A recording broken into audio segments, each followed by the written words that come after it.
आपको बता दूं, मानवर अशोक पसोत्रा जी भारतीय मूल निवासी सांस्कृतिक मंच के राष्ट्रीय प्रचारक हैं, राष्ट्रीय प्रबोधक हैं, और इन्होंने जम्मू कश्मीर में वहां के हाई कोर्ट में सीनियर एडवोकेट भी है।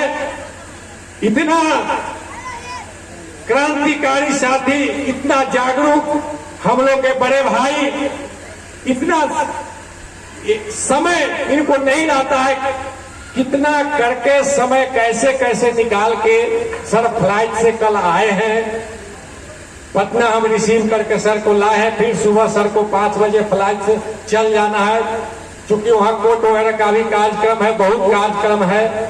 इतना बिजी समय में सर आपने समय हमको दिया है भाई नरेश जी के हौसला अफजाई करने के लिए, और हमारे राष्ट्रीय अध्यक्ष और संस्थापक जी के कहने पे जो आप आए हैं, पुनः मैं आपको वैशाली की धरती से, बुद्ध की धरती से, महावीर की धरती से और भरवास ग्राम के धरती से आपको स्वागत करता हूं, अभिनंदन करता हूं, नमन करता हूं। और मैं आपको पंछीलाल भाई से आग्रह करते हैं जो सर को आदर पूर्वक मंच के तरफ लावे और ध्यान पूर्वक आपको सुनना है। सर चाहे जितना समय लेवे, एक एक बात, एक एक वाणी सर का हम लोग के दबा के काम करेगा।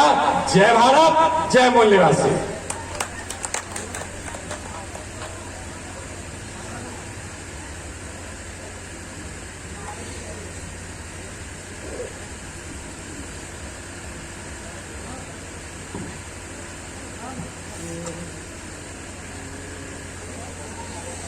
बहुत शुक्रिया मुझे वक्त देने के लिए। तारीफ कुछ ज्यादा कर देते हैं तो मुझे डर सा लगने लगता है। शिवाजी राय जिन्होंने ये कंसेप्ट सोचा, भारतीय मूल निवासी सांस्कृतिक मंच, और बाकी मेरे साथी और नॉन से हमारे साथी आए हैं, काफी दूर दूर से यहाँ के साथी आए हैं, और पंडाल में यहाँ के स्थानीय लोग हैं, और ये परिवार, जिस परिवार ने मौजूदा व्यवस्था को एक चुनौती दी है, आज सबको मेरा जय मूल निवासी नमो बुद्धाय।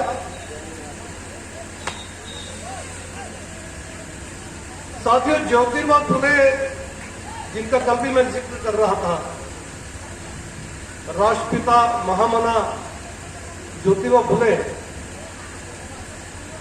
कहते हैं कि ये जो जंग हम लड़ रहे हैं, ये जो लड़ाई हम लड़ रहे हैं, ये लड़ाई इतनी आसान नहीं है। ये लड़ाई अपने घर से ही शुरू होती है। सबसे पहले इस विचारधारा को लेकर जब आप चलने लगते हैं तो आपका ब्राह्मणवादी या मनुवादी परिवार ही सबसे बड़ा बाधक बनता है,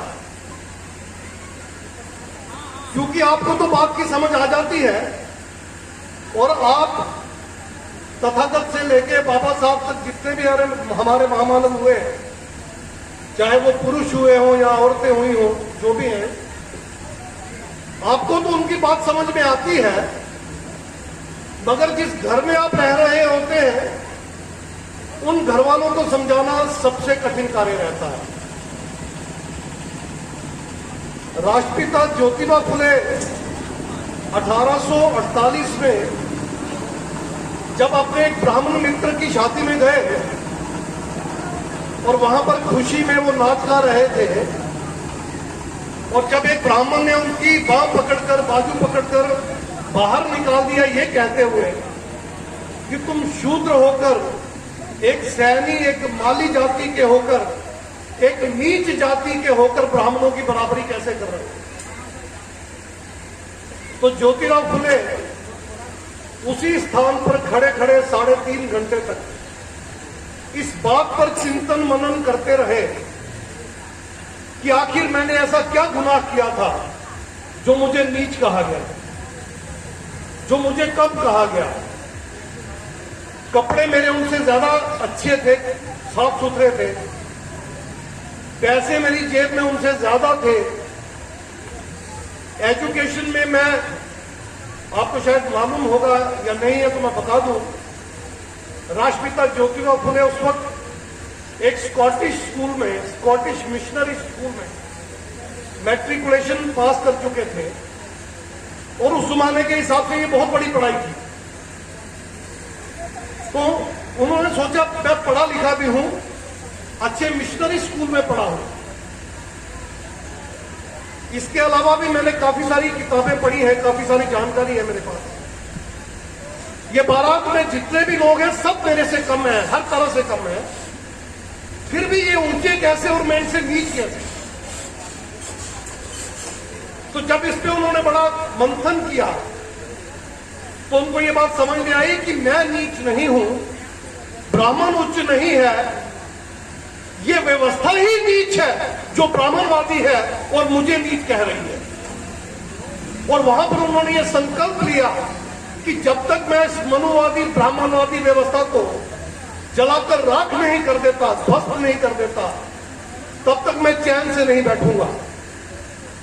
और वहां से गुजर रहे हमारे कुछ अछूत भाई को लगा कि इनकी तो एक अलग से पहचान है, इनको तो इस व्यवस्था में इतना दबा के कुचल के रखा है, मगर ये लोग नाच गा रहे हैं और मुझे थोड़ी सी पीड़ा हुई, मैं बर्दाश्त नहीं कर पा रहा। तो इसकी वजह क्या है? जब इस पे उन्होंने सोचा तो उनको समझ में आया कि उन्हें ज्ञान हासिल था, वो ज्ञानवान थे, उन्हें बेइज्जती समझ में आती थी। और हमारे वो अछूत भाई, वो जो वहां से गुजर रहे थे, उन्हें ज्ञान नहीं था, इसलिए वो वहां पर उस गुलामी को इंजॉय कर रहे थे, उसका मजा ले रहे थे, जिसे फुले साहब अपने शब्दों में कहते हैं स्लेव इंजॉइंग स्लेवरी, यानी गुलाम गुलामी का मजा लेते हुए जा रहा था।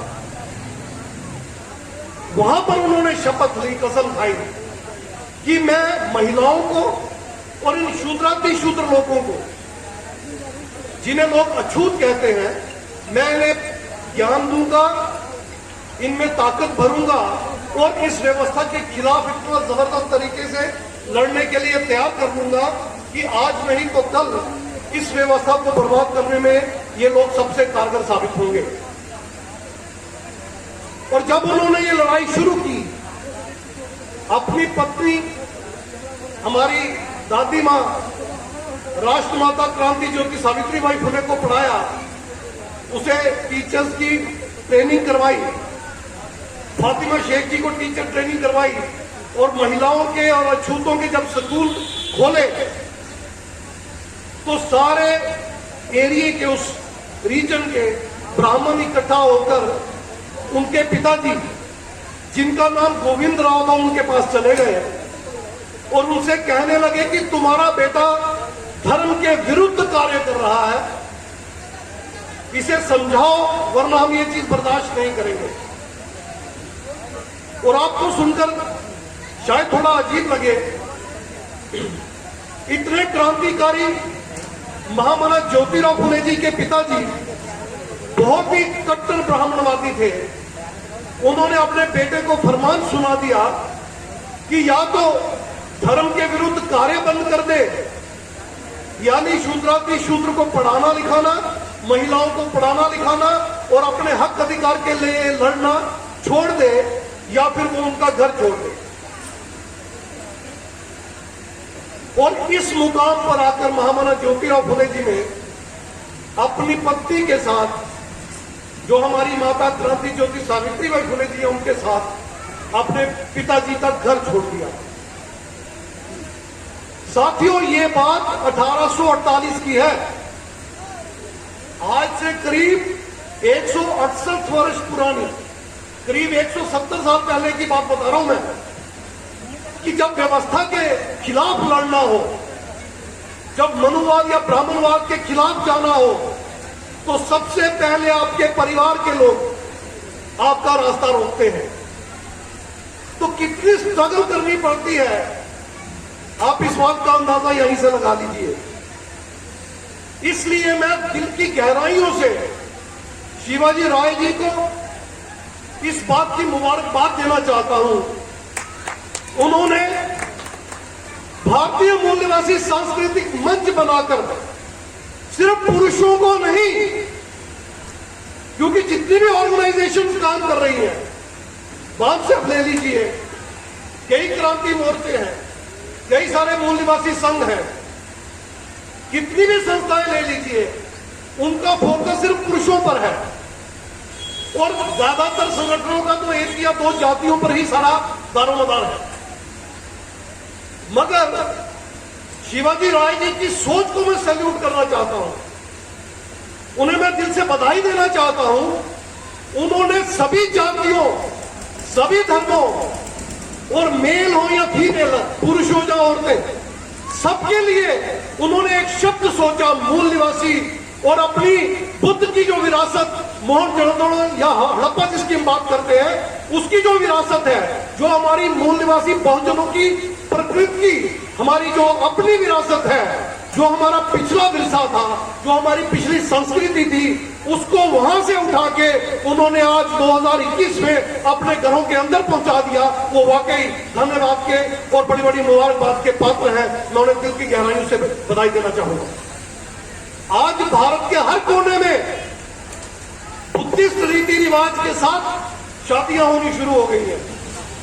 ये सिर्फ आपके वैशाली में ही नहीं, भारत के तकरीबन सब कोनों में, जम्मू कश्मीर में, पंजाब में, हरियाणा में, हिमाचल में, यूपी में, महाराष्ट्र में, आजकल हम सोशल मीडिया में आए दिन देखते रहते हैं।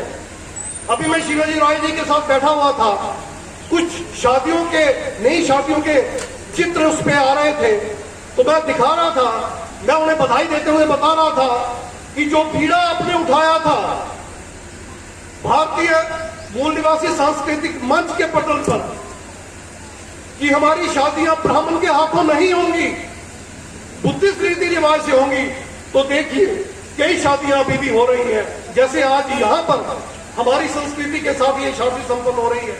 पूरे भारत में बहुत बड़ा वर्ग जो है अब ब्राह्मण के चंगुल से निकलकर बाहर आना चाहता है। क्या फायदा है इन शादियों का? ये शादियां ब्राह्मण की बनाई हुई वर्ण व्यवस्था पे आघात करती हैं। ये शादियां ब्राह्मण की बनाई हुई जाति व्यवस्था पर प्रहार करती हैं। और वो दिन दूर नहीं जब हम सारे लोग, वो चाहे एससी हो, एसटी हो, ओबीसी हो, या हमसे धर्मांतरित दूसरे धर्मों के भी हमारे लोग क्यों ना हो, हम सब लोग आपस में रोटी बेटी का रिश्ता करेंगे और बिल्कुल बौद्धिक रीति रिवाज के साथ करेंगे और इस पूरे भारत को एक सूत्र में बांधने का ये कार्यक्रम चलाएंगे। तभी ये भारत एक सच्चा राष्ट्र बन पाएगा। वरना जातियों में बटा हुआ भारत बिल्कुल ऐसे है जैसे भारत के अनेकों टुकड़े हो रखे हैं। इस शादी में जिन महामानवों का बार बार यहां पर जिक्र आ रहा है, जिन महामानवों की हम बात कर रहे हैं, मैं ये चाहूंगा, शादी तो आज संपन्न हो जाएगी या कल तक शायद थोड़ी बहुत चलेगी, उसके बाद हम सब लोग अपने अपने घरों में चले जाएंगे। मैं सबसे ये आग्रह करना चाहूंगा कि अपने अपने घर जाकर इन महामानवों पे और भी ज्यादा जाके शोध करें, इन पे और भी रिसर्च करें, और जिस लिटरेचर, जिन किताबों का जिक्र यहां बार बार हो रहा है, जो आपको बाहर कंदाल के साथ लगी हुई मिलेंगी, ज्यादा से ज्यादा किताबें खरीद कर अपने घरों में ले जाएं और अपने महामानवों के जीवन के बारे में जाने और उनके संदेश उनसे लें। मैं कुछ एक जानकारी आपको और देना चाहता हूं। ये जानकारी मेरे पूर्व वक्ताओं की जानकारी से थोड़ी अलग हो सकती है, मगर इसका ये अर्थ नहीं निकलता कि मैं उनको काउंटर करने के लिए ये जानकारी दे रहा हूं।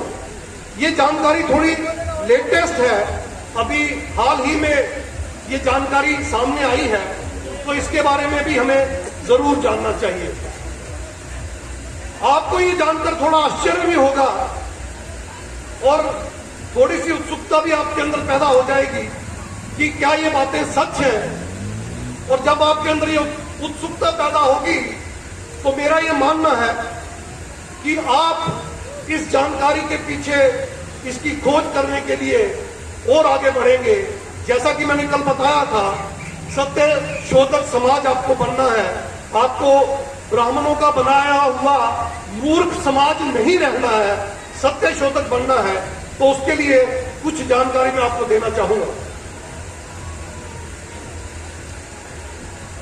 आपको ये बताना चाहता हूं, अभी हाल ही में जो रिसर्च हुई है, जो शोध हुए हैं, वो ये बताते हैं कि संस्कृत भाषा जो है ये जीसस क्राइस्ट के एरा के बाद की भाषा है, ना कि पहले की भाषा। ये जो हम साल 2021 लिखते हैं, ये एडी है, after the death of Christ. Jesus Christ, जिसको यीशु मसीह भी कहा जाता है, ईसाइयों के जो धर्मगुरु हैं, उनकी मौत के बाद आज हम 2021 लिख रहे हैं। तो ईसा पूर्व का जो एरा है, जिसमें तथागत गौतम बुद्ध 563 बीसी में हुए, बिफोर क्राइस्ट, ईसा से 563 वर्ष पहले।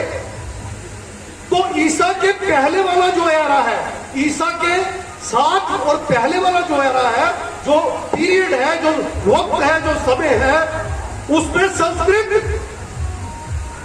नहीं थी। उसमें संस्कृत नहीं थी।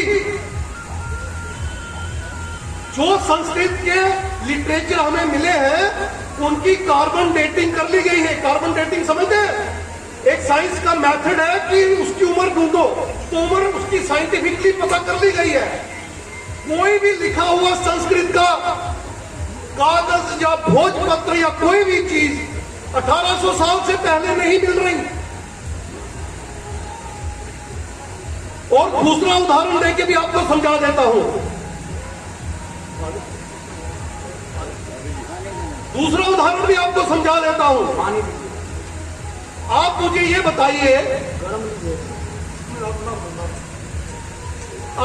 बताइए, संस्कृत के किसी भी किताब का या श्लोक का या संस्कृत के किसी भी रिटन डॉक्यूमेंट का, ध्यान से सुनिएगा, संस्कृत के किसी भी रिटन वर्जन का पाली या प्राकृत या अवधी भाषा में कहीं ट्रांसलेशन देखा आपने?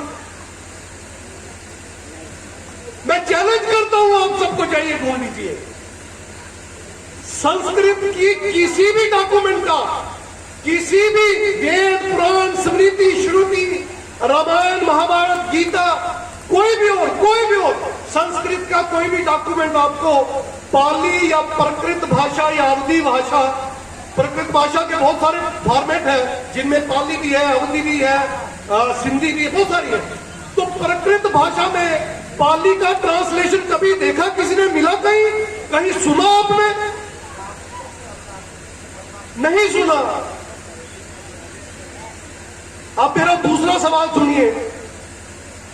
जितने भी पाली के हमारे डॉक्यूमेंट्स हैं,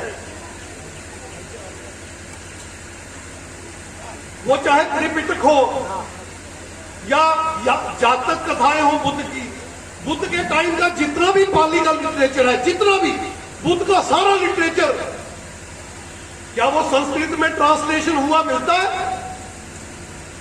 बिल्कुल मिलता है। बुद्ध के एरा में पाली प्राकृत भाषा जो थी, उसका ट्रांसलेशन संस्कृत में मिलता है, जबकि संस्कृत की एक भी लाइन का ट्रांसलेशन पाली में नहीं मिलता। तो क्या साबित होता है इससे यह साबित होता है कि पाली या प्राकृत भाषा पहले थी, उसका ट्रांसलेशन संस्कृत में हुआ। इसका अर्थ यह हुआ कि संस्कृत उसके बाद में आई। और मनुवादी, ब्राह्मणवादी क्या कहते हैं? हमारे वेद पुराण की उम्र कितनी है?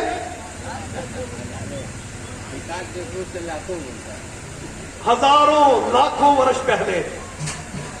अबे अकल के अंधो, 5000 साल पहले, जिसे मोहनजोदड़ो हड़प्पा ये कह रहे हैं, वो मोहनजोदड़ो हड़प्पा में से इनके दिए हुए शब्द है, हमारा वो अलग से है, भगोर करके हमारी जो संस्कृति थी उस पर भी रिसर्च हो गई है।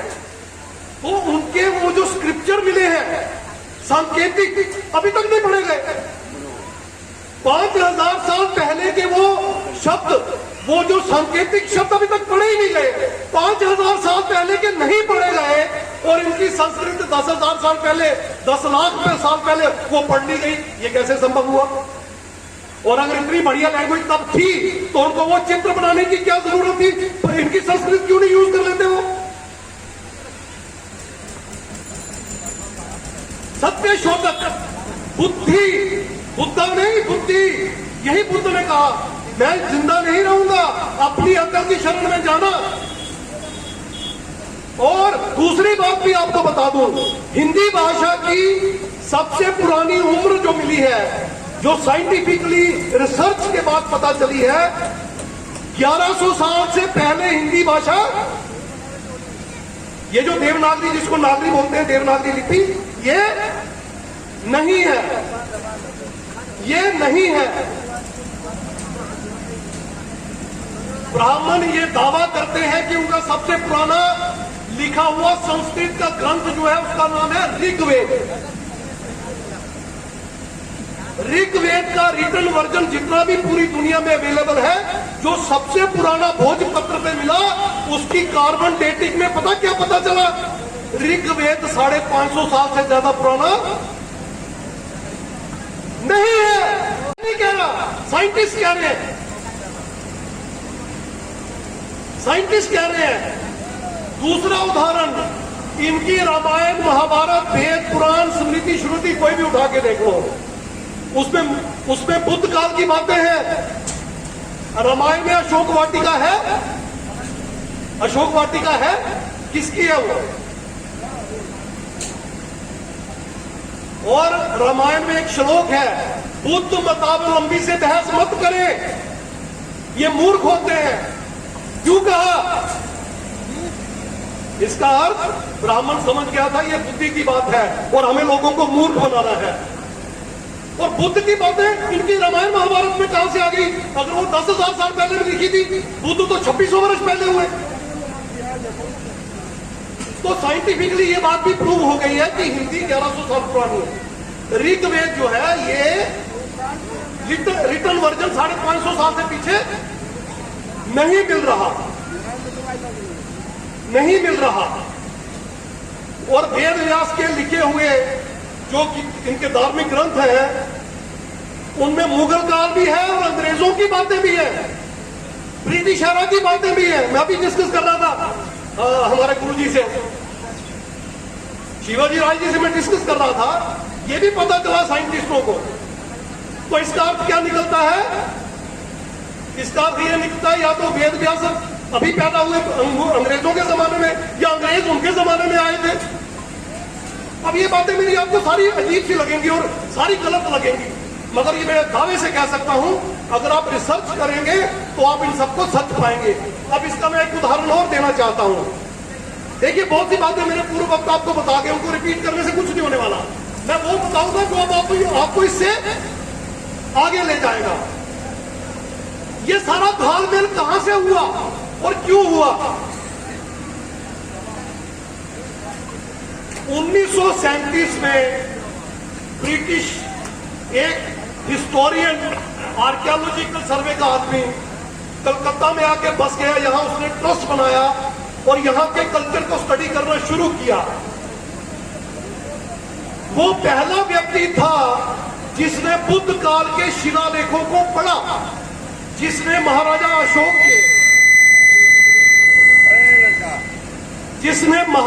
अशोक के स्तंभों पे लिखी हुई भाषा को पढ़ा।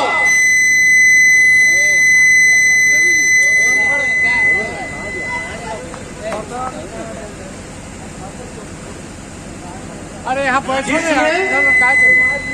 अशोक स्तंभों पे लिखी हुई भाषा को पढ़ा। बैठो वहाँ 5 मिनट। और आपको सर ये जानकर बड़ी हैरानी होगी, ये 1837 में हुआ। कब हुआ?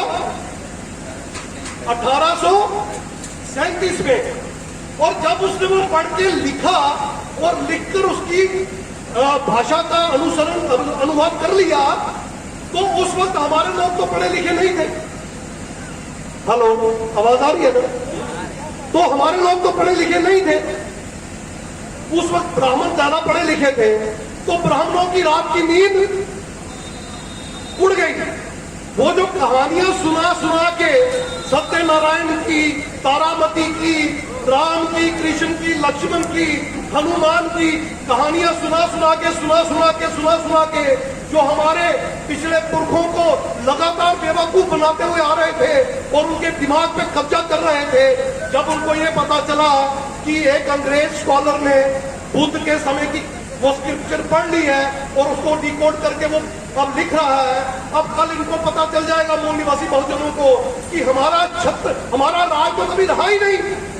हमारी किताबों में जो कहानियां हैं, राजा राम, राजा कृष्ण, इनका राज, इनका पाठ, इनका ये, इनका वो, ये सब तो हवा में उड़ने वाला है। तो उन्होंने क्या किया? उन्होंने फटाफट उसका काउंटर शुरू कर दिया। क्या किया? उसका काउंटर शुरू कर दिया। फटाफट एक कहानी बनाई। अशोक के दादा का नाम क्या था? चंद्रगुप्त मौर्य। चंद्रगुप्त मौर्य का गुरु बनाओ, किसी ब्राह्मण को जल्दी से बनाओ।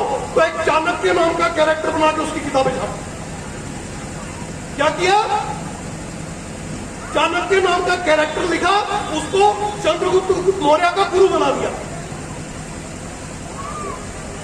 आज जब आप किसी ब्राह्मण से पूछो कि हमें इतिहास के उस समय की किताबों में, उस समय के लिटरेचर में चाणक्य नहीं मिलता, तो वो पैंतरा बदल के क्या बोलता है? अरे अरे अरे अरे, वहां चाणक्य नहीं लिखा, वहां क्या लिखा है? कौटिल्य। क्या लिखा है? फिर आप कहो यार मैंने 10 दिन फिर पढ़ा, कहीं कौटिल्य नहीं मिलता। कहते नहीं, उसका असली नाम था विष्णुगुप्त मौर्य। यही कहता है ना ब्राह्मण, यही कहता है। जो मेरे साथी मिशन से जुड़े हुए इस बात को समझ रहे हैं, चाणक्य, कौटिल्य या फिर विष्णुगुप्त। तो साथियों, आपकी इंफॉर्मेशन के लिए बता दूं, चंद्रगुप्त मौर्य की शादी सिकंदर के सेनापति की बेटी से हुई थी। सिकंदर का सेनापति था सेल्यूकस। सेल्यूकस की बेटी से शादी हुई थी चंद्रगुप्त मौर्य की। और यूनान से वो थे, ग्रीक से। वहां से एक स्कॉलर, हिस्टोरियन चंद्रगुप्त मौर्य के दरबार में रहा और इतिहास लिखता रहा। 2 भाषाओं का वो जानकार था, पाली प्राकृत का और यूनानी का, दोनों में उसने लिखा।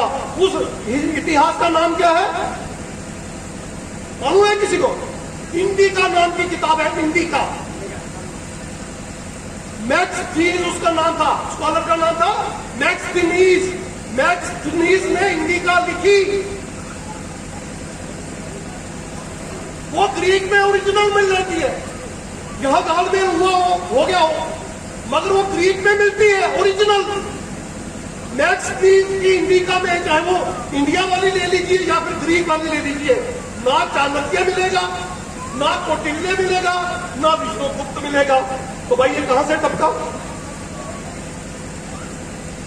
उसके बाद 2 स्कॉलर चाइना से आए, वाहीन और यून सेन।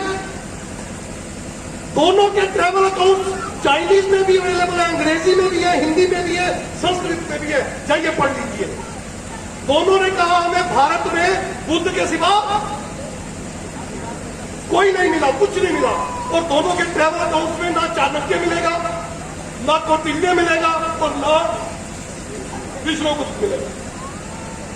इसके अलावा उस टाइम का जितना लिटरेचर अवेलेबल है भारत में, चाइना में, आपको पता है अशोका के टाइम में बुद्ध जो है पूरी दुनिया में फैला। उन्होंने अपने बेटे महेंद्र और बेटी संघमित्रा को कई देशों में भेजा, श्रीलंका में भेजा, भूटान में भेजा, ये भारत के बाहर कई जगह में भेजा, इवन जापान में भेजा। और जापान में भी बुद्धिज्म है। जहां जहां बुद्धिज्म गया वहां वहां बुद्ध का लिटरेचर बना और वो वहां पे ओरिजिनल मिल जाता है। मैं चैलेंज करता हूं पूरी दुनिया के ब्राह्मणों को, चाहे मुझे कौटिल्य, चाणक्य या विष्णुगुप्त ढूंढ के दिखा दो, कहीं भी नहीं मिलेगा, कहीं नहीं मिलेगा। कहां मिलेगा? इनको ज्योतिराव फुले बोलते थे कलम कसाई।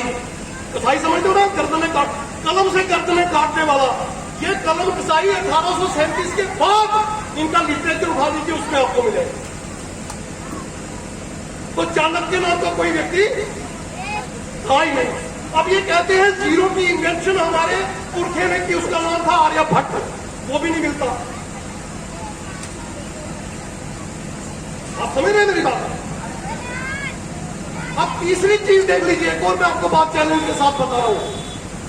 आज से 1200 वर्ष पहले तक पूरे भारत में सारे के सारे राजा बुद्धिस्ट थे। पूरे भारत में सारे के सारे राजा बुद्धिस्ट थे और 543 एडी तक गुप्त काल था। 543 AD after the death of Christ, यानी 6वीं सदी तक गुप्त काल था। गुप्त काल के खत्म होने तक भारत में एक भी मंदिर नहीं था। मैं नहीं कह रहा, आर्कियोलॉजिकल सर्वे ऑफ इंडिया की लेटेस्ट रिपोर्ट है और राजेंद्र प्रसाद सिंह जो मूल निवासी बहुजनों के आर्कियोलॉजिकल सर्वे में भी और हिस्टोरियन भी है, उनकी किताबें अभी नई आ गई है, पढ़ लीजिए दावे के साथ। तो 1200 साल पहले तक यहां पर सारे के सारे राजे बुद्ध थे। उसके बाद मुगलों के हमले हुए। मुगलों के हमले के बाद भी यहां पर बुद्धिस्ट ही राजा रहे, जब तक मुगलों ने अपना राज स्थापित नहीं कर लिया। और उसके बाद जब मुगलों का राज खत्म होने लगा तो यहां पर डच आए, पोर्तुगीज आए, फ्रेंच आए, उसके बाद ब्रिटिश आए। और ब्रिटिश जब तक नहीं आए थे तब तक पिछले किसी भी एरा में कभी मनुस्मृति लागू नहीं हो पाई। आपको हैरानी होगी ये जानकर। कब करते ये लागू? इनका राजा ही कोई नहीं था, कैसे करते लागू? जब ब्रिटिश यहां पे स्टैब्लिश हो गए तो ब्रिटिशर्स को मुस्लिम उस वक्त काफी डोमिनेटिंग थे क्योंकि रूलिंग पोजीशन में रहे थे। तो मुस्लिम ने कहा हम आपका सिविल कोड नहीं मानेंगे, क्रिमिनल कोड नहीं मानेंगे, हम शरिया को मानेंगे। अंग्रेजों ने यहां राज करना था तो उन्होंने उनकी बात मान ली। तो मुसलमानों के लिए यहां पे क्रिमिनल कोड कौन सा लगा? शरिया का। तो अंग्रेजों को यह दुविधा हुई कि इन बाकी जो बचे नॉन मुस्लिम हैं, ये SC ST OBC और ये बाकी जो ब्राह्मण श्राह्मण है, इनको कैसे डील करें? तो पढ़े लिखे तब ब्राह्मण ही थे, बड़े विद्वान माने जाते थे। तो उन्होंने ब्राह्मणों से पूछा आपके लिए कौन सा कानून लागू करें? तो उन्होंने मनुस्मृति निकाल के उनके आगे रख दी, ये हमारा कानून है। कुछ अरसे तक मनुस्मृति लागू हुई, मगर आपको एक नई जानकारी दे रहा हूं। 1773 1773 में अंग्रेजों ने जब ये देखा कि मनुस्मृति किसी को ऊंचा मानती है, किसी को नीचा, किसी को बलात्कार की सजा मौत देती है और किसी को सजा ही नहीं देती, ब्राह्मण को सजा ही नहीं देती, ब्राह्मण कत्ल करते तभी सजा नहीं देती और शूद्राति शूद्रा किसी की तरफ आंख उठा कर भी देखे तो आंखें निकाल देती है। और महिलाओं को तो ये मानती कुछ नहीं, उनके एजुकेशन के राइट्स खत्म है, प्रॉपर्टी राइट्स खत्म है और महिलाओं को नीच माना गया है और इनके खिलाफ बड़ी गंदगी लिखी गई है। जब अंग्रेजों ने उसको स्टडी किया तो 1773 में उन्होंने हिंदू मुस्लिम जो भी थे उनको कहा तुम्हारा कोई कानून नहीं चलेगा, यूनिफॉर्म सिविल कोड और यूनिफॉर्म क्रिमिनल कोड चलेगा। 1775 में एक राजा ब्राह्मण था नंद कुमार, उसने मर्डर कर दिया। जब उसने मर्डर कर दिया तो उसको अंग्रेजों ने अपने कानून के मुताबिक फांसी पे चढ़ा दिया। जो लोग पढ़े लिखे वो जानते होंगे राजा नंद कुमार को। 1775 में फांसी पे चढ़ा दिया तो ब्राह्मणों को यह पता चल गया कि अब हमारी नहीं चलने वाली, अब हमें फांसी हो सकती है तो कुछ भी हो सकता है। तो 1775 से ही ब्राह्मणों का एक बहुत बड़ा गुट जो था वो अंग्रेजों के विरोध में साजिशें करने लगा। उसके बाद 1799 में बिरसा मुंडा को भी बहुत सारे लोगों को फांसी हुई। 1824 में कुंजा नरेश विजय सिंह को फांसी हुई जो गुर्जर थे और उनके भाई को फांसी हुई, उनकी गर्दनें काट के जेल के बाद काम किया गया। तो फिर अंग्रेजों का कानून चलने लगा, अंग्रेजों का कानून चलने लगा। और आप यहां से अंदाजा लगाएं 1860 में 1860 में IPC और CRPC लागू हुई तो सबके लिए यूनिफॉर्म क्रिमिनल कोड हो गया परमानेंटली। जिसको इंडियन पीनल कोड कहा गया, यही आगे चल के आपकी आईपीसी बन गई जो आज लागू है, जिसपे आप किसी भी धर्म, किसी भी जाति, किसी भी वर्ण के हैं, सबके लिए सजा एक जैसी होनी चाहिए, इसका प्रावधान किया गया है। तो जब आप इतिहास को गहराई से देखेंगे तो आपको पता चलेगा कि ब्राह्मण हम पर कब्जा करने में कई सालों से जरूर लगा हुआ था, वो कोशिश कर रहा था। जब हमारे जनपद हुआ करते थे, जब हमारी गण व्यवस्था हुआ करती थी, तब भी वो कोशिश करता रहा और बुद्ध ने उनकी कोशिशों को हवा में उड़ा दिया। बुद्ध ने ब्राह्मणों को पूरा काउंटर कर दिया और अगले 1000-1200 साल वो फिर से स्टैब्लिश नहीं हो पाए। उसके बाद फिर उन्होंने कोशिशें तेज कर दी। वो कोशिशें उनकी अभी तक चल रही थी और वो कोशिशें उनकी सफल नहीं हो रही थी। अब क्या हुआ, ये समझने वाली बात है। महामना ज्योतिर्मय फुले आधुनिक भारत के पहले वो क्रांति योद्धा थे जिन्होंने ब्राह्मणों के खिलाफ संघर्ष छेड़ दिया।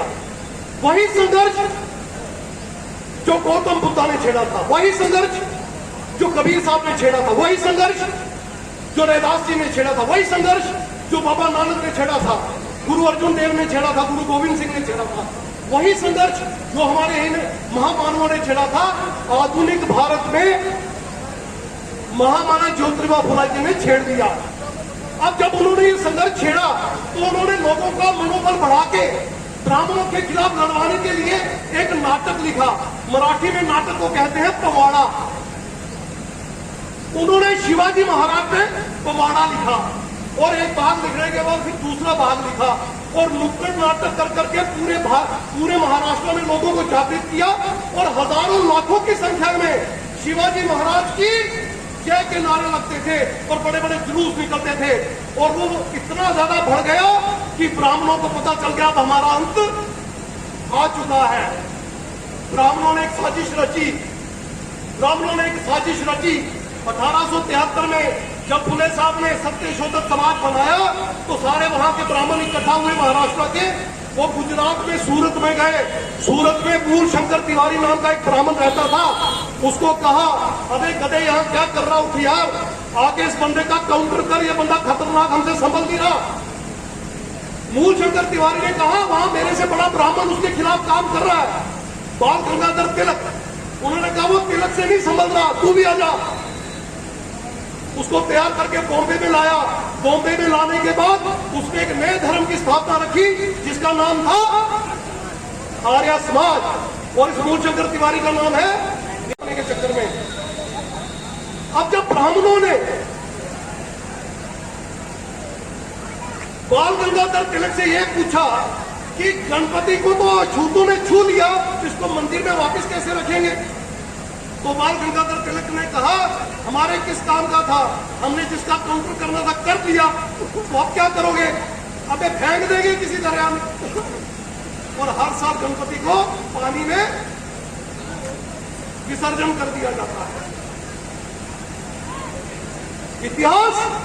इतिहास किसी को नहीं बख्शता। 1 जनवरी 1818 को जो भीमा कोरेगांव हुआ, ब्राह्मण उसे नहीं भूला, तुम भूल गए। तुम्हारे पुरखों ने 500 पुरखों ने 28,000 पेशवाओं को चीरा था। महाराष्ट्र में कहते हैं तेरे जैसे 56 देखे। महाराष्ट्र में क्या कहते हैं, राजा तेरे जैसे 56 देखे। 500 मल्टीप्लाई बाई 56, 28,000 भीमा कोरेगांव चीर दिए गए। हमें अपना इतिहास ही नहीं पता। उसके बाद सबसे खतरनाक बात जो महामना ज्योतिराव फुले ने की वो 1885 में हुई। हंटर कमीशन के सामने जब उन्होंने मेमोरेंडम देके कहा कि पूरे भारत के लोगों को प्राइमरी एजुकेशन कंपलसरी कर दो। वो जानते थे इनको विद्या मिलेगी, एजुकेशन मिलेगी, अज्ञानता भागेगी तो ये सारे मिशनरी हो जाएंगे। अंग्रेजों ने कहा हम आपको आश्वासन देते हैं जल्दी इसका काम कर देंगे। दूसरा उन्होंने कहा जो दबे कुचले ओप्रेस्ड डिप्रेस्ड क्लासेस के टचेबल और अनटचेबल लोग हैं, सछूत और अछूत पिछड़े वर्ग के जो लोग हैं, जो SC ST OBC आज कहे जाते हैं, इनको शासन और प्रशासन और न्यायपालिका और बाकी हिस्सों में इनकी भी हिस्सेदारी रखो। तो अंग्रेजों ने कहा यह भी थोड़ा मुश्किल है, अब इस पर भी हम गौर करेंगे। जैसे ही ब्राह्मण ने देखा कि बाल गंगाधर तिलक को भी पटखनी दे रहा है, मूल शंकर तिवारी को भी पटक नहीं दे रहा है और अपने लोगों को राजा बनाने की बात कर रहा है। उन्होंने 1885 में क्या किया, एक अंग्रेज को अपने सर पे बिठा के कांग्रेस को इस्टेब्लिश कर दिया, इंडियन नेशनल कांग्रेस की स्थापना रखी। अंग्रेज का नाम था A.O. ह्यूम।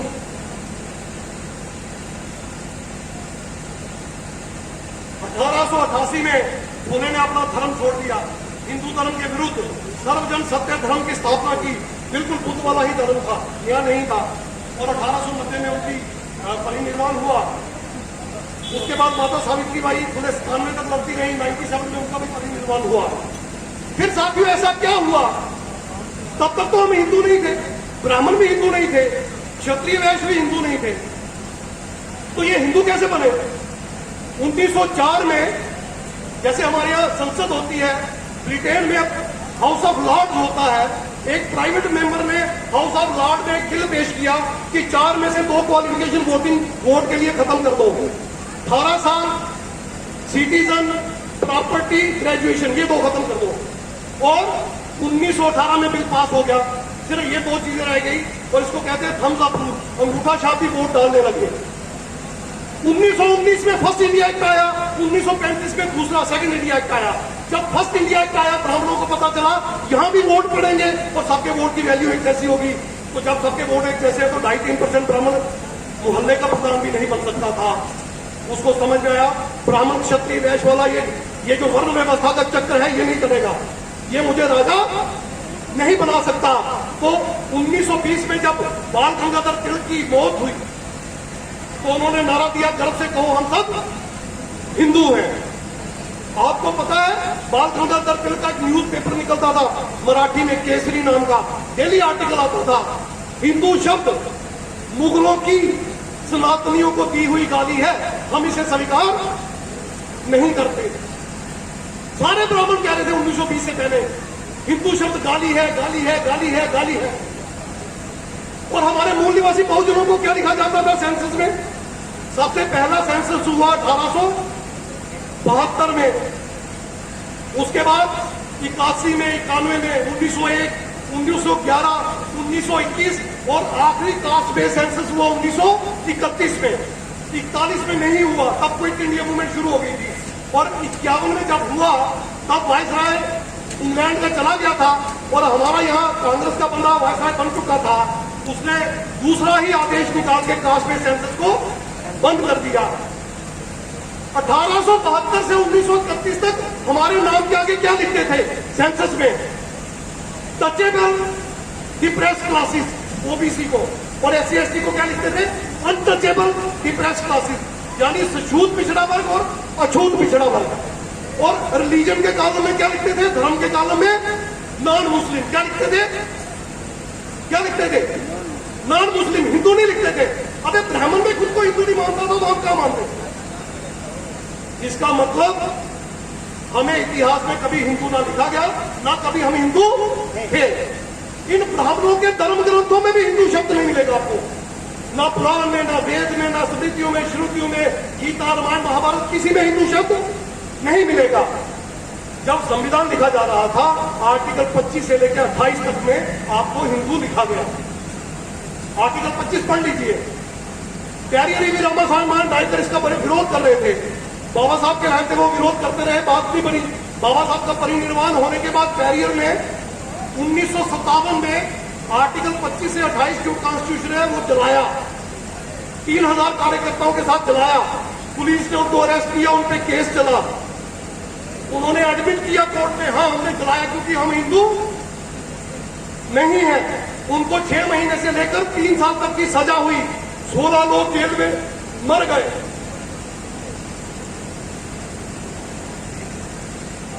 इतिहास अगर सही परिप्रेक्ष्य में नहीं जानोगे तो पछताओगे। बुद्ध की आप सारी टीचिंग्स को पढ़ लीजिए। बुद्ध ने कभी वर्ण या जाति के खिलाफ कोई बात नहीं, क्यों नहीं की? कोई बताएगा मुझे? उस समय ना वर्ण था ना जाति थी।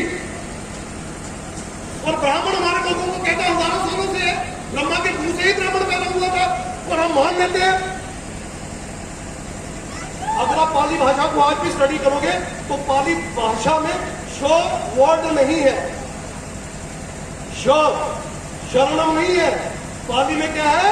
बुद्धम शरणम गच्छामि, धम्मम शरणम गच्छामि, संघम शरणम। श वर्ड नहीं है। अशोक का नाम अशोक नहीं था, अशोक था। आपने फिल्म में भी देखा होगा, फिल्म क्या थी जो भी आई थी? अशोक का एक्चुअली था उसमें। अब जब श शब्द नहीं था और जो मिक्स नहीं थे, जैसे क और श को मिला के बनता है तो श, जिसको हम श बोलते हैं, वो भी नहीं था। तो दूसरा वर्ग कौन सा है? पहला है ब्राह्मण, दूसरा क्षत्रिय। जब क्ष ही नहीं था तो वर्ण क्षत्रिय कहां से हुआ? इसी तरह ऋग्वेद का जो री है ये पाली में है ही नहीं। ऋग्वेद का री पाली में है ही नहीं, तो ऋग्वेद कहां हो गया? इसका मतलब बुद्ध के समय तक ना वेद थे, ना पुराण थे, ना स्मृति, ना कुछ नहीं थे, ना जातियां थी, ना वर्ण थे। अभी ये साबित हो गया है कि पिछले 1100 साल के अंदर के ये सारी पैदाइश है, या कुछ थोड़ा बहुत 1800 साल से थोड़ी पहले, क्योंकि उससे पीछे तो संस्कृत भी नहीं है। इससे क्या साबित होता है? इससे क्या साबित होता है? इससे यह साबित होता है कि हम 26 जनवरी 1950 को आर्टिकल 25 में हिंदू बनाए गए। इससे पहले हम हिंदू नहीं थे। तो फिर क्या थे? जब हम हिंदू नहीं थे तो क्या थे? 1908 में सर आगा खान ने एक मेमोरेंडम ब्रिटिश गवर्नमेंट को दिया, वो मिल जाता है अवेलेबल है रिकॉर्ड में। उसमें उसने लिखा कि शूद्राति शूद्र जो लोग हैं इनको मुस्लिम में काउंट करो। ये हिंदू तो है नहीं, ये हिंदू तो है नहीं। तो तब ब्राह्मण भी खुद को हिंदू नहीं मानता था, मैंने आपको बताया। तो उन्होंने कहा इनको मुस्लिम में काउंट करो, आप इनके आगे नॉन मुस्लिम मत लिखो, मुस्लिम लिखो। ब्रिटिश गवर्नमेंट ने उसके खिलाफ एक ऑर्डर निकाल के उसको रिजेक्ट कर दिया और कहा हम ये मानते हैं कि ये शूद्राति शूद्र लोग जो यहाँ के मूल निवासी हैं ये हिंदू नहीं है, मगर क्योंकि इन्होंने इस्लाम कबूल नहीं किया इसलिए ये मुस्लिम भी नहीं है। तो कौन है? अब मैं आपको साबित करके बताता हूं कौन है। मैक्सिमम घरों में SC ST OBC के मैक्सिमम हमारे घरों में आज भी अकारण जीव हत्या को पाप माना जाता है। मैं ठीक कह रहा हूं? मैं गलत तो नहीं कह रहा? हमारे माँ बाप बुजुर्ग क्या कहते हैं? आप एक चींटी होती है ना, कीड़ी, चींटी क्या समझते हो? क्या छोटी काले रंग की क्या बोलते हैं? चींटी बोलते। तो चींटी को भी कभी बच्चा मारे तो माँ हाथ पकड़ लेती है, बेटा क्यों मार रहा? जीव हत्या नहीं करे। किसी चिड़िया के घोंसले को पत्थर मारे बच्चा तो माँ बाप भागते हुए अरे अरे अरे क्या कर रहा है? क्यों उनका घर उजाड़ रहा है? अकारण किसी का घर। मैं ठीक कह रहा हूं? आज भी हमारे घरों में क्या संस्कार दिया जाता है? अकारण किसी जीव की हत्या नहीं करनी चाहिए। ये बुद्ध का पहला शील है। कल आप साहब ने मेरे साथ यह बोला था, पानाति पाता वेरमणि सिक्खा पदम समादयामि। मैं अकारण किसी जीव की हत्या ना करने की शिक्षा ग्रहण करता हूं। तो ये शिक्षा तो हमारे घरों में चल रही है, तो हम कौन थे फिर?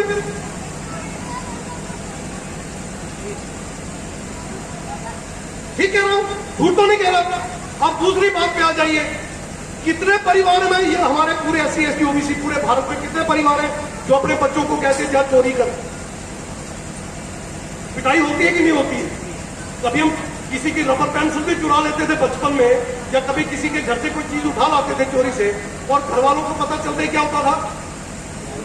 इतनी पिटाई किसी बात पे हमारे माँ बाप नहीं करते थे जितनी चोरी पे करते थे। बहुत पिटाई होती थी। और क्या कहते थे माँ बाप?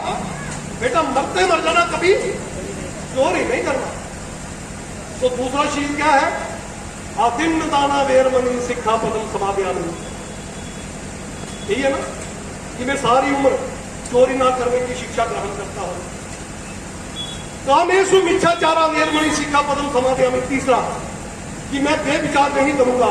क्या है कोई परिवार हमारे पूरे मूल निवासियों में जो कहे या बेटा बीवी घर में रखे को बीवी कर ले, या 2-3 लेडीज रख ले, या कोई अपनी बेटी को ये राय देता है कि तेरा पति ठीक है 5-6 पति और बना ले, देता कोई ये राय? कोई नहीं देता। सब एक ही बात कहते हैं, बेटा अपनी पत्नी के साथ वफादार रहे, बेटी अपने पति के साथ वफादार रहे। यही हमारा तीसरा शील है बुद्ध का, यही हमारा तीसरा शील है। और चौथा है मूसा वादा वेरमनी सिखा बदल समाध्यामी। कोई कड़वी बात मत कहना, कोई झूठ मत बोलना, इधर की चुगली उधर मत करना, इधर की बात उधर मत करना, किसी के कान मत भरना, किसी को कठोर वचन मत बोलना। यही शिक्षा देते हैं हम अपने बच्चों को, अपने परिवार वालों को। मूसा वादा वेरमनी सिखा बदल समाध्यामी। और 5वां शील क्या है? सुरा मेरे अमर पमाद ठाना वेरमनी सिखा बदल समाध्यामी। कच्ची या पक्की शराब और नशीले पदार्थ का सेवन। और ये जो ऊंची जाति, तथाकथित ऊंची जाति के लोग हैं, कभी इनके घर में जाके देखिएगा, इनके पुरुष तो पुरुष, इनकी महिलाएं में बोतल बोतल गटक जाती हैं, इनकी महिलाएं भी बोतल बोतल गटक जाती हैं, क्योंकि उनके वहां बुद्ध की शिक्षाएं नहीं है।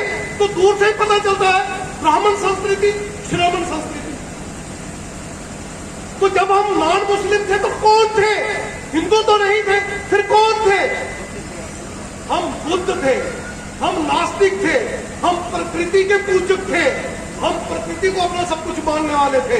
हम तो ब्राह्मण धर्म के अधीन कभी थे ही नहीं। और हिंदू तो कोई धर्म वैसे भी नहीं है, सुप्रीम कोर्ट ने भी कह दिया है ही नहीं। तो ये जानकारी हमें नहीं होती। अब ब्राह्मण जो दावा कर रहे थे कि हम इतने 1000 साल से यहां पे हैं, उसकी भी हवा निकल चुकी है।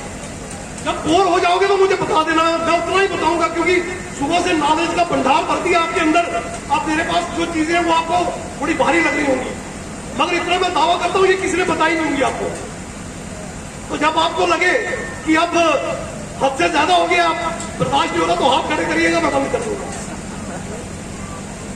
अब आप देखिए, 2 लेटेस्ट एग्जांपल्स आई हैं खुदाई में। आर्कियोलॉजिकल सर्वे ऑफ इंडिया और इंटरनेशनल आर्कियोलॉजिकल सर्वे दोनों ने मिलकर 2 जगह की अभी रिसेंटली खुदाई की है। न्यूज पेपर्स में, मीडिया में, सब जगह इस पर बहस हुई। अब हमारे लोग बहस ये वाली नहीं सुनते, वो वही सुनते हैं संबित गोबर पात्रा वाली। सही बहस में सुना करो। तो एक हुई है राखी गढ़ी में, सुना आपने? राखी गढ़ी में जो कंकाल मिला उसके बारे में नहीं सुना? अरे यार क्या सुनते हो मेरा? अभी रिसेंटली राखी गढ़ी में एक कंकाल मिला, ब्राह्मणों ने दावा किया ये हमारे पुरखों का कंकाल है। और दूसरा सिनाली में कंकाल के साथ कुछ चीजें भी मिली, एक घोड़ा गाड़ी जैसा कुछ मिला। तो ब्राह्मणों ने कहा ये हमारे, देखो घोड़े हमारे साथ। दोनों में सर्च हो गई, दोनों में डीएनए टेस्ट इंटरनेशनल एजेंसियों ने आगे कर दिया। दोनों के डीएनए में ब्राह्मण का डीएनए नहीं मिला, R1N1 नहीं मिला, H1N1 मिला। हमारा मूल निवासी बहुजनों का दोनों में मिला, दोनों में मिला, उनका नहीं मिला। और जो चीजें वहां पे मिली वो सारी बौद्ध संस्कृति की थी, प्रकृत संस्कृति की थी। और जो घोड़ा गाड़ी वो कह रहे थे घोड़ा गाड़ी, उसका जब साइज नापा गया तो वो बैल से चलती थी, घोड़े तो फिट नहीं आते। घोड़ा ऊंचा होता है, बैल छोटा होता है, वो बैल गाड़ी थी, घोड़ा गाड़ी नहीं थी। इस पर बड़ी बहस है। ब्राह्मणों के वहां पे सारे चले गए माइक लेके, ये देखिए घोड़ा गाड़ी, ये देखिए ये मिल गया, वो मिल गया, वो मिल गया। लेकिन जब डीएनए किया गया तो दोनों जगह के कंकालों में R1N1 डीएनए, जो ब्राह्मण का डीएनए है, वो नहीं मिला। सबका सब डीएनए हमारा मिला। SC हो, ST हो, OBC हो, हमसे कन्वर्टेड मुस्लिम हो, सिख हो, क्रिश्चियन हो, क्योंकि मैंने पहले भी आपको बताया 98%, 98% मुस्लिम, सिख और क्रिश्चियन हम ही में से गए हैं। इन सबका डीएनए एक है। और महिलाएं चाहे ब्राह्मण के घर में हो, क्षत्रिय, वैश्य, शूद्र, सारी की सारी महिलाओं का डीएनए एक है। मूल निवासी, उनकी महिलाएं खत्म हो गई, उनका डीएनए कमजोर था, वो वक्त के साथ खत्म हो गया। इनका भी कमजोर था, मर जाते। हमारे घरों की लड़कियां ना चाहती तो मर गए। ये वीक डीएनए है, ये सर्वाइव नहीं कर सकता। इसीलिए षड्यंत्र करता है, इसीलिए मूर्ख बनाने की साजिशें रचता है। यही वजह है कि पूरे भारत में भारतीय मूल निवासी संस्कृति मंच का डंका बज रहा है। यही वजह है। ये शिवाजी राय की छोटी सोच नहीं थी, बहुत बड़ी सोच थी अपने इतिहास और अपनी संस्कृति से जुड़ने की और फिर से वापस अपनी सत्ता हासिल करने की। बहुत बड़ी सोच है ये। अब भी हम जातियों में फंसे हैं, अब भी हम वर्णों में फंसे हैं। अगर 2600 वर्ष पहले नहीं थी तो अब भी कहां होगी बताइए। बुद्ध के कहे हुए वचन 450 साल के बाद लिखे गए, इसलिए लिखे हुए में कुछ मिलावट हो सकती है, मगर बुद्ध के अपने जो शील और उनके अष्टांगिक मार्ग और 10 पारमिता जो उनकी है उसमें कोई मिलावट नहीं है। तो वो सारी की सारी हमारे फेवर में। क्या कहा बुद्ध ने? चरंत बिखवे चारिकम बहुजन हिताय बहुजन सुखाय लोकानुकंपाय कानु हिताय आदि कल्याण मध्य कल्याण परिवसायन कल्याण। ये पाली के शब्द है। इसका अर्थ क्या होता है? चरंत बिखवे चारिकम, भीख मांगते हुए चारिका करते चलो, बहुजन हिताय बहुजन सुखाय। जो मैंने आपको बात समझाई है कि बहुजनों के हित के लिए ही है, बहुजनों के सुख के लिए है। लोकानुकंपाय तानु हिताय, इसमें लोगों के लिए अनुकंपा है, करुणा है, प्रेम है, मिलजुल के रहने का संदेश है, सबसे बढ़िया संदेश है। आदि कल्याण मध्य कल्याण परिवसायन कल्याण। इससे आपके शुरू में भी आपका कल्याण होगा, मध्य में भी आपका कल्याण होगा और अंत में भी आपका कल्याण होगा, क्योंकि यही बुद्ध का धम्म जो है ये सबसे कल्याणकारी है। जब बुद्ध परिनिर्वाण को प्राप्त होने वाले थे तो आनंद और बाकी उनके साथी उनको घेर के खड़े थे। तो उन्होंने कहा, तथागत जब आप चले जाओगे तो हमारा मार्गदर्शन कौन करेगा? आप हमने से किसी एक को अपनी जगह ड्यूटी लगा दो। तो पता है तथागत गौतम बुद्ध ने क्या जवाब दिया? 80 वर्ष की उम्र थी, 45 वर्ष घूम घूम के उन्होंने धम्म की लोगों को प्रेरणाएं दी थी। तथागत गौतम बुद्ध ने कहा, जो तत्व ज्ञान, जो बुद्ध का धम्म का जो ज्ञान है, जो मैंने आप सबको दिया है, जो मेरा धम्म है, धम्म का मतलब होता है आचरण, शील, जो मेरा धम्म है, अगर ये अपनी रक्षा समय नहीं कर सकता तो इस धम्म को यहीं पे खत्म हो जाना चाहिए, समाप्त हो जाना चाहिए। क्या कहा तथागत ने? अगर मेरा दिया हुआ धम्म अपनी रक्षा स्वयं नहीं कर सकता तो इसके रहने का कोई फायदा नहीं। मैं अपने बाद किसी को इसका मुखिया नहीं बनाऊंगा, हम अपना मुखिया खुद होगा, क्योंकि ये भगवान ईश्वर अल्लाह खुदा को नहीं मानता, ये नैतिकता को मानता है और नैतिकता सर्वोपरि थी, है और रहेगी, इसलिए धम्म जिंदा रहेगा, चलता है। आज उनको गए 2500-2600 साल हो गए, आज भी देखो हम उस धम्म को लेके यहाँ बात कर रहे हैं, आज भी हम उनके शीलों में चर्चा कर रहे हैं, आज भी हम बुद्ध के धम्म को लेके जी रहे हैं। जैसे यहाँ बच्ची की शादी हो रही है, जैसे मैं पीछे गुजरात में गया, सिलवासा में गया, ट्राइबल एरिया में, मैं पूरे इंडिया में घूमता रहता हूँ, बहुत सारी शादियां मैंने देखी। आपको हैरानी होगी जानकर कि जम्मू कश्मीर में भी हम ऐसे ही बच्चियों की शादियां करते हैं, बिल्कुल ऐसे ही शादियां करते हैं। अब थोड़ा सा फैंसी स्टाइल आ गया है, थोड़े मॉडर्नाइजेशन होगी, वरना बिल्कुल यही था। आज से 20-25 साल पहले गाँव में बिल्कुल ऐसी शादियां हमने खुद की है, हमने देखी भी है। इसी तरह का हमारी संस्कृति और इसी तरह का हमारा सारा ये पूरे का पूरा प्रावधान था।